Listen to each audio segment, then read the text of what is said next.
Assalamualaikum warahmatullahi wabarakatuh. Salam sejahtera bagi kita semua. Anak-anak sekalian, pada hari ini Ibu akan memberikan tutorial matematika umum kelas 12 MIPA dan IPS. Pada pertemuan kita yang kedua ini, kita akan membahas tentang jarak. Apa itu yang dimaksud dengan jarak? Jarak itu secara umum, kalau pada dimensi 3 adalah jarak terdekat yang bisa kita peroleh dari konsep jarak yang akan kita hitung. Jarak terdekat yang akan kita peroleh jika terbentuk saling tegak lurus, sehingga perhitungannya bisa menggunakan teorema Pythagoras. Sebagaimana telah kalian pelajari di kelas 10 maupun di kelas 11, apa itu yang dimaksud dengan Pythagoras? Di sini Ibu akan ulangi lagi supaya kalian lebih bisa memahami. Nah, sekarang untuk memahami apa itu Pythagoras, kita perhatikan segitiga siku-siku berikut. Ya. Jadi pada segitiga siku-siku dia akan berlakulah dalil Pythagoras. Nah, kita misalkan di sini kita punya segitiganya siku-siku. Siku-siku ya ada sudutnya 90 derajat tegak lurus. Ini pada segitiga siku-siku ini yang vertikal kita beri simbol sebagai Y, kemudian yang horizontal atau datar kita beri simbol huruf X. Kemudian sisi yang paling panjang atau sisi miring kita beri dengan huruf R. Dari sini kita akan dapat beberapa rumus.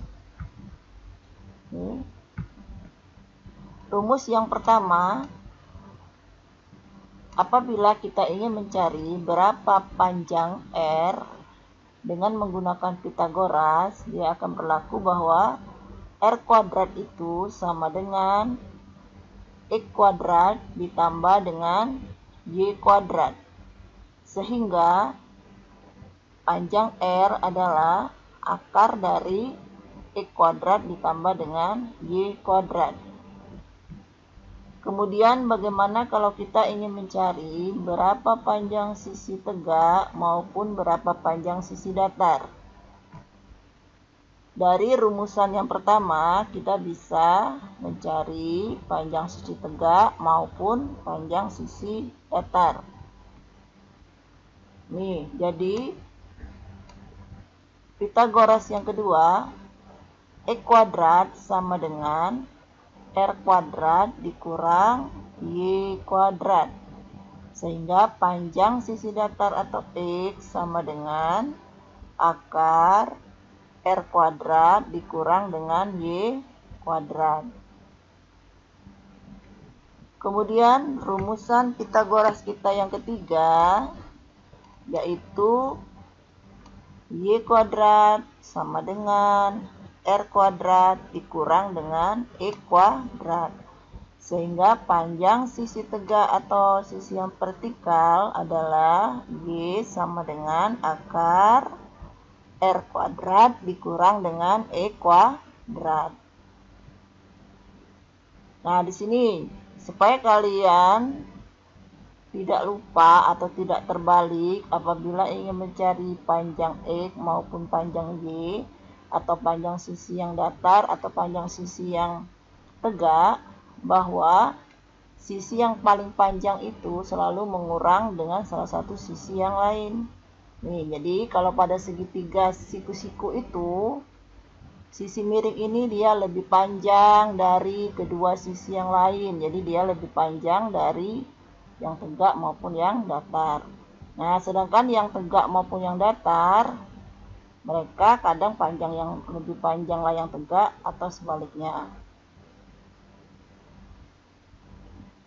Setelah kita pahami tentang dalil Pythagoras, baru kita akan bahas nanti pada jarak ini akan kita bahas satu per satu. Jadi di sini kita akan membahas jarak itu pada 3 bentuk ya. Jadi dia di sini. Nanti kita akan membahas jarak titik ke titik, kemudian jarak titik ke garis, kemudian jarak titik ke bidang. Nah, rumusan Pitagoras kita tadi nanti akan berguna untuk materi kita yang selanjutnya. Sekarang kita lihat satu persatu. Sekarang kita lihat di sini jarak titik ke titik. Yang bagaimana jarak titik ke titik? Nah, untuk lebih jelasnya tentang jarak titik ke titik, kita perhatikan gambar berikut. Nih, jadi misal di sini kita punya gambar, anggaplah ini adalah rute beberapa kota. Ada kota A, ada kota B, ada kota C, kemudian ada kota D. Kalau kita dari A mau ke kota D, jarak kita tempuh 20 km. Kemudian dari D kita mau ke C, jarak yang bisa kita tempuh 23 km. Kemudian dari A ke C, jarak kita tempuh 27 km. Jarak B ke kota D 17 km. Jarak A ke kota B 16 km. Kemudian jarak B ke kota C 18 km. Sekarang kita lihat pertanyaannya. Nih, misal di sini Amir dia akan bepergian dari kota A, dia akan ke kota C. Rute yang dapat ditempuh Amir dari kota A ke kota C adalah, jadi kita perhatikan di sini. Nah, misal posisi Amir itu berada di kota A. Dia mau pergi ke kota C. Nah, kalau kalian perhatikan di sini, banyak jalan atau banyak rute yang dapat dilalui oleh Amir sehingga dia bisa tiba ke kota C. Nah, rute apa saja itu? Nah, ini ya, ini kita tadi. Jadi, kemungkinan rute yang dapat ditempuh oleh Amir apabila ia ingin berangkat dari kota A ke kota C. Yang pertama, Amir bisa melalui dari kota A, dia ke kota D dahulu, baru dia ke kota C. Kalau kita lihat berapa panjang lintasan atau jarak tempuh yang bisa dilalui oleh Amir, berarti dia 20 km tambah 23 km, maka hasilnya adalah 43 km. Kemudian bisa juga Amir perginya dari A dia ke D, kemudian dia berjalan dulu ke B, baru dia tiba ke kota C. Jadi rutenya dari kota A ke kota D, kemudian ke kota B, baru dia ke kota C. Jarak tempuh atau panjang lintasannya berarti 20 kilo tambah 3 tambah 17 tambah 18, jadi totalnya 55 km. Yang ketiga, bisa juga Amir dari kota A dia langsung ke kota C. Nah, jarak tempuhnya adalah 27 km.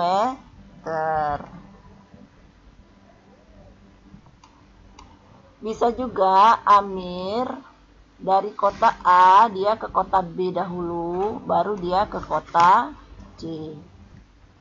Ya, jadi dari kota A ke kota B dahulu dia 16 km, baru dia ke kota C 18 km. Berarti jarak tempuhnya adalah 34 km. Terakhir, Amir bisa melalui kota A, kemudian dia ke kota B, kemudian dia ke kota D dahulu, baru dia ke kota C. panjang lintasan atau jarak yang ditempuhnya berarti 16 tambah 17 tambah 23. Jadi total 56 kilometer. Nah, kalau kalian perhatikan kemungkinan rute apabila kita ingin berangkat dari kota A ke kota C, ada 5 rute yang bisa kita yang bisa ditempuh oleh Amir. Di sini kita lihat rute yang paling pendek itu adalah apabila Amir dari kota A dia langsung ke kota C. Jarak tempuhnya hanya 27 km. Dia dibanding dengan yang lain, dia lebih kecil atau lebih pendek panjang lintasannya. Nah, jadi jarak antara kota A dan kota C adalah panjang lintasan yang terpendek yang menghubungkan antara kota A dan kota C, yaitu 27 km.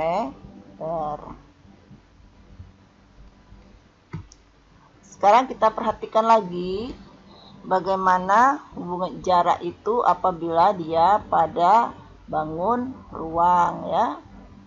Nah, sebagaimana kalian ketahui, kalau yang berhubungan dengan bangun ruang, pastilah kalian akan mempelajari tentang kubus, kemudian balok, kemudian limas, ya, dan sebagainya. Nanti di sini yang akan kita bahas itu kubus, balok, kemudian limas. Nah, limasnya nanti ada limas segi 4 beraturan, segitiga beraturan, sebagainya, ya. Sekarang kita lihat lagi yang jarak titik dengan titik ini pada contoh yang apabila dia pada bangun ruang, ya. Kita lihat di sini jarak antar titik apabila dia dalam bangun ruang. Pertama, perhatikan kubus A, B, C, D, E, F, G, H berikut. Nah, kita punya kubus. Kubus kita adalah A, B, C, D, E, F, G, H.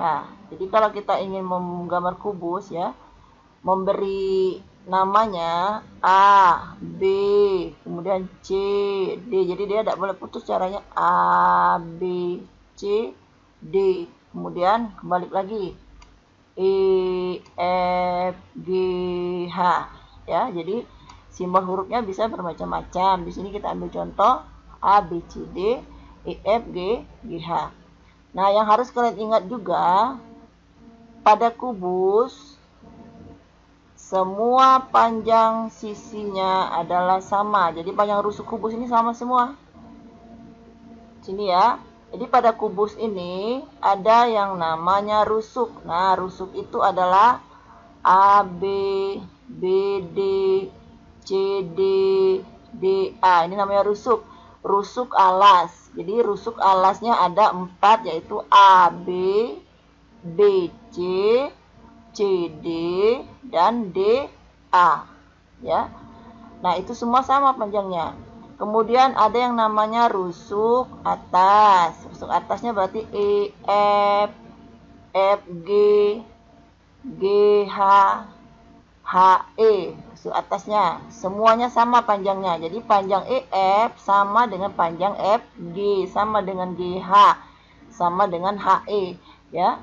Di sini kelihatannya EH dengan EF kan tidak sama, tapi yang sebenarnya kalau kita lihat ini kan dimensi 3. Kalau gambar yang sebenarnya panjang EF dengan panjang FG itu dia sama, ya, karena pada kubus semua rusuknya sama panjang. Kemudian ada yang namanya rusuk yang sebelah kanan. Nih, rusuk sebelah kanannya BC, CG, GF, dan FB. Semuanya sama panjangnya. Kemudian ada juga rusuk yang ada di kirinya. AD, DH, HE, EA. Itu juga sama panjangnya. Kemudian ada rusuk yang di depan.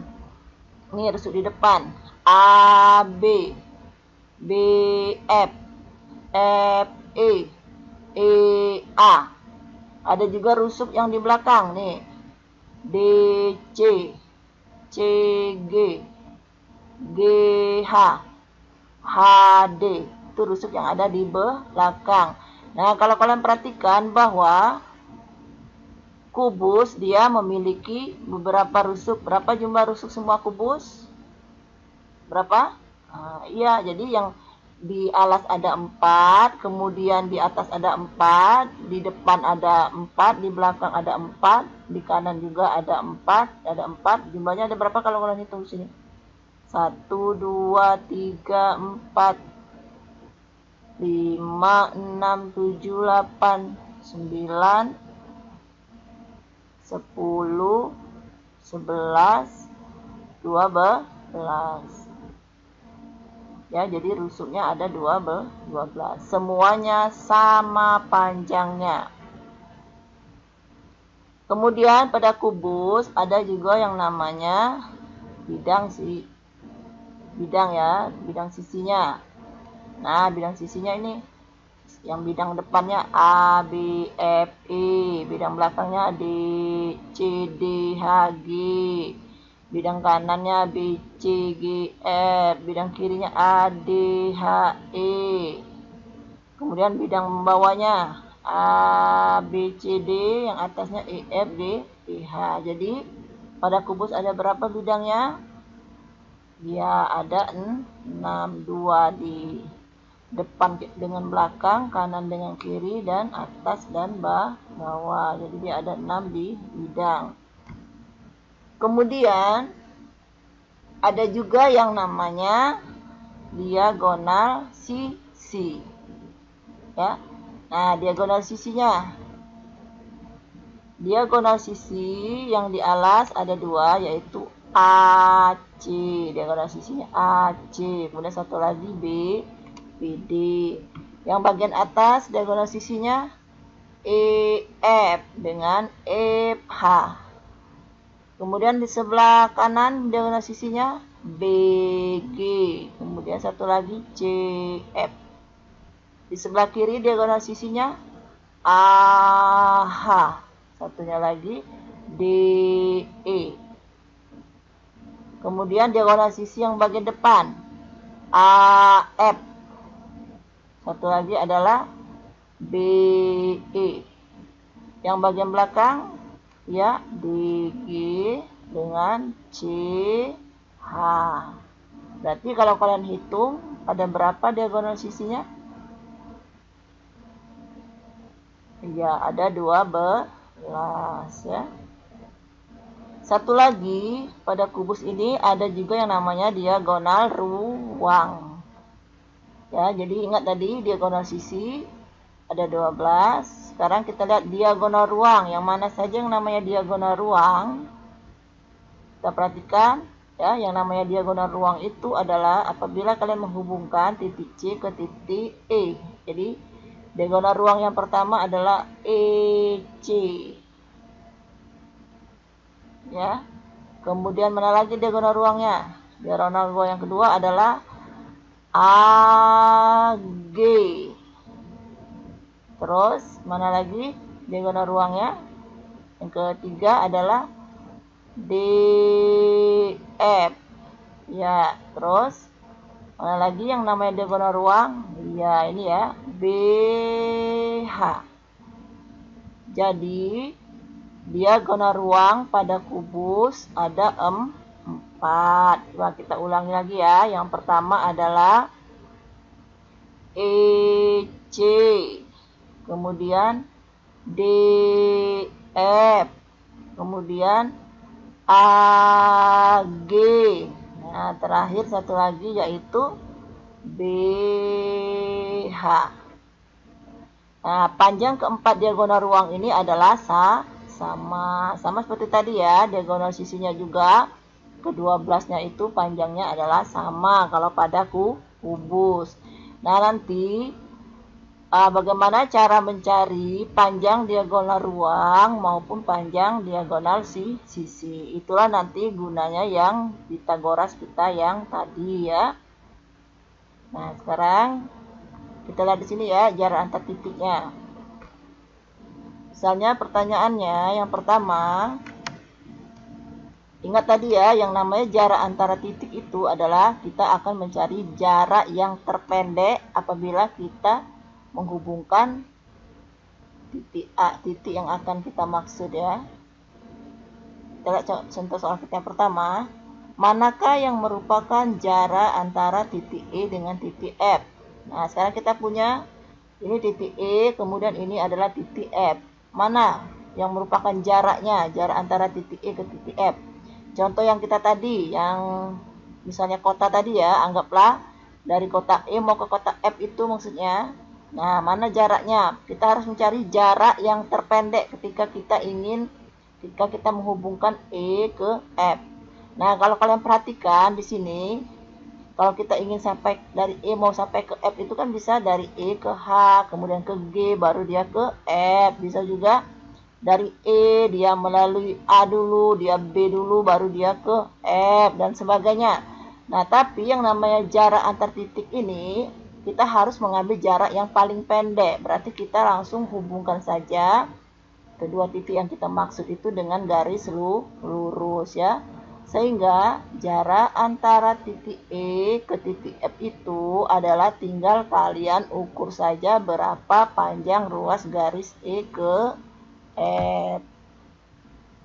Nah, ini jadi ya. Jadi jarak antara titik E ke titik F adalah panjang ruas garis EF. Contoh yang selanjutnya, misal manakah yang merupakan jarak antara titik B dengan titik E? Nah, misal ini. Kita punya titik B, kita punya titik D. Ya. Mana yang merupakan jarak antara titik B dengan titik D?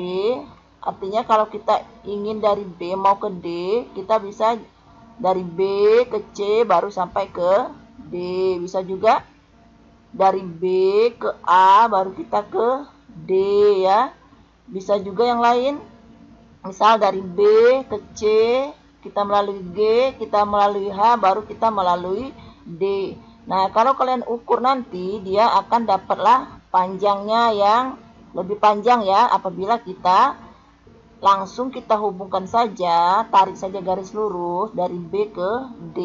Jadi kalau kita disuruh cari jarak antara titik B ke titik D, ya tinggal kita tarik saja garis lurus dari B ke D. Nanti kita akan mendapatkan ukuran atau panjang yang lebih pendek dibanding dengan yang lain ya.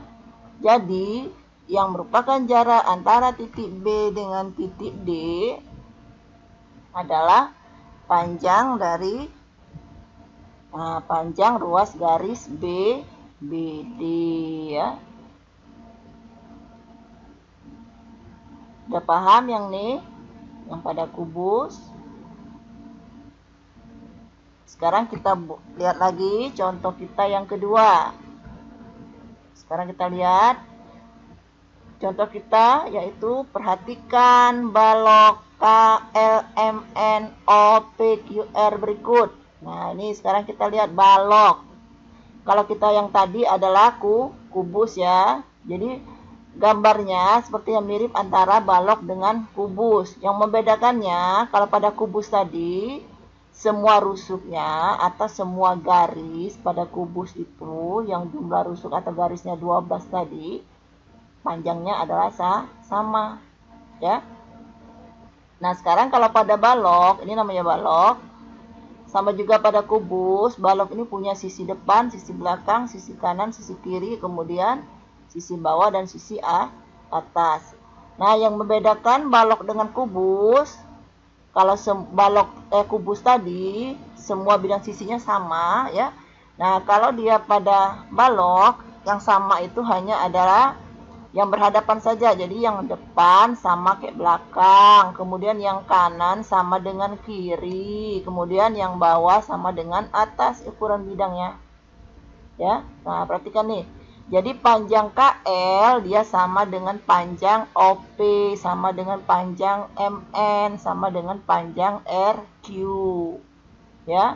Kemudian panjang PL sama dengan panjang KO, sama dengan panjang NR, sama dengan panjang MQ.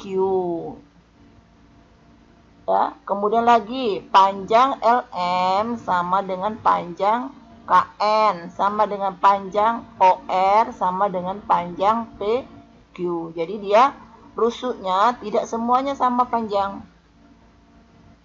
Ya, itu yang membedakan balok dengan kubus, ya. Begitu juga nanti dia juga terdiri dari beberapa rusuknya sama, rusuknya juga dia 12. Cuma nanti panjang rusuknya dia tidak sama ya. Nah, di sini juga ada yang namanya diagonal sisi maupun diagonal ruang. Cuma nanti cara perhitungannya dia berbeda karena dia tidak sama rusuk atau sisinya ya. Sekarang kita perhatikan. Misal kita ingin mencari manakah yang merupakan jarak antara titik O ke titik M. Nah, kalau kita ingin menempuh dari O mau ke M, kan ada beberapa jalan yang bisa kita cari. Yang pertama bisa juga dari O ke R, kita ke Q dulu, baru nyampailah ke M. Bisa juga dari O kita ke K, kemudian kita ke L, baru sampailah ke M. Kalau kita buat yang seperti itu, malah panjangnya dia lebih panjang atau lintasannya lebih panjang. Jadi lintasan tadi telah dijelaskan yang namanya jarak antar titik dengan titik, kita harus mencari lintasan yang paling pendek. Jadi cara untuk mencari lintasan yang paling pendek, tinggal kita hubungkan saja langsung titik O ke titik M. Hubungkan saja. Jadi jarak antara titik O ke titik M itu adalah panjang diagonal ruang OM. Ini namanya diagonal ruang kan, seperti yang tadi pada kubus tadi. Nih namanya diagonal ruang. Ya. Kemudian kita lihat contoh kita yang kedua, misal manakah yang merupakan jarak antara titik P ke titik K. Nih, titik P ke titik K. Jadi caranya sama seperti tadi. Tinggal kita hubungkan saja titik P ke titik K dengan garis lurus ya. Nah, maka kalian dapatlah bahwa jarak antara titik P ke titik K adalah panjang diagonal bidang TK ya. Nih, diagonal bidang atau namanya diagonal sisi. Jadi sama saja, diagonal bidang atau diagonal sisi. Sekarang kita lihat contoh yang selanjutnya. Nih, perhatikan 5 segi 4 beraturan berikut. Nah, ini ya. Jadi ada 3 tadi ya yang harus kalian pahami. Balok, kubus, kemudian terakhir ini adalah limas. 5 segi 4 beraturan. Kita beri nama limas kita ini adalah T, A, B, C, D. Nah, pada 5 segi 4 beraturan berarti yang alasnya ini, alasnya adalah A, B, C, D. Alasnya berbentuk bujur sangkar atau dia keempat sisinya atau panjang sisinya adalah sama. Jadi disebut segi 4 beraturan karena alasnya berbentuk bujur sangkar ini ya. Jadi panjang AB sama dengan panjang BC sama dengan panjang CD sama dengan panjang DA. Ini segi 4 beraturan makanya disebut ya.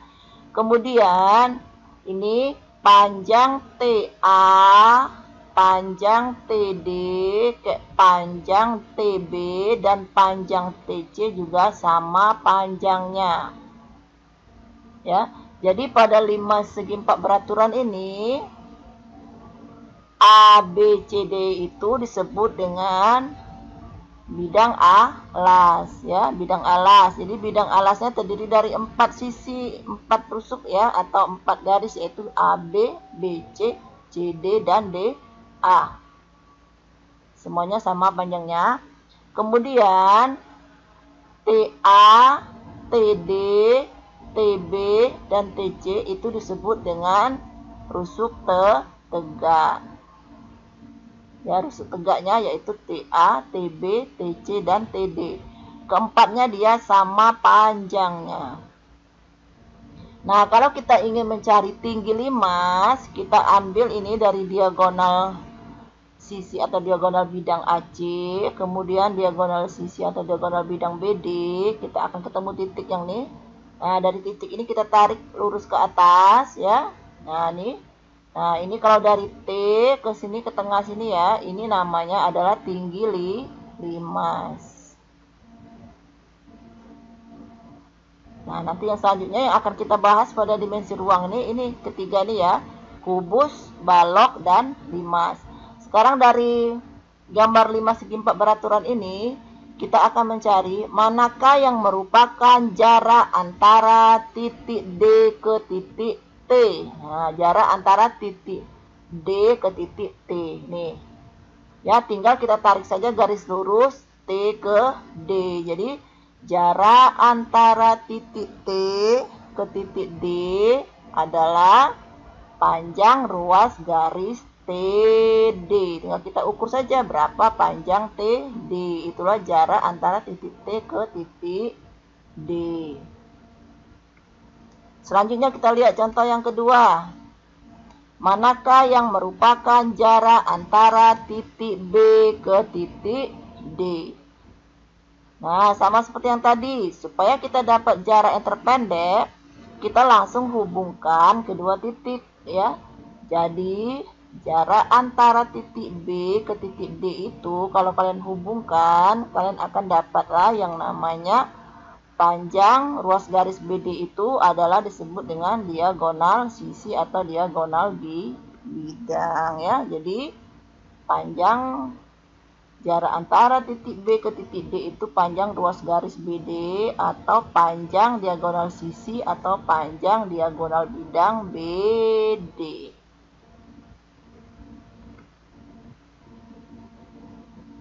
Nah, demikianlah anak-anakku sekalian materi kita pada hari ini.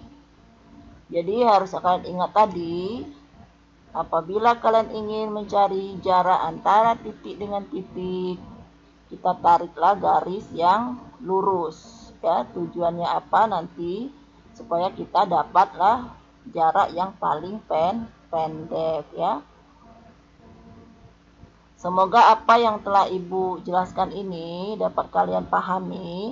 Selanjutnya, materi ini ditulis di folio bergaris, ditulis dengan rapi.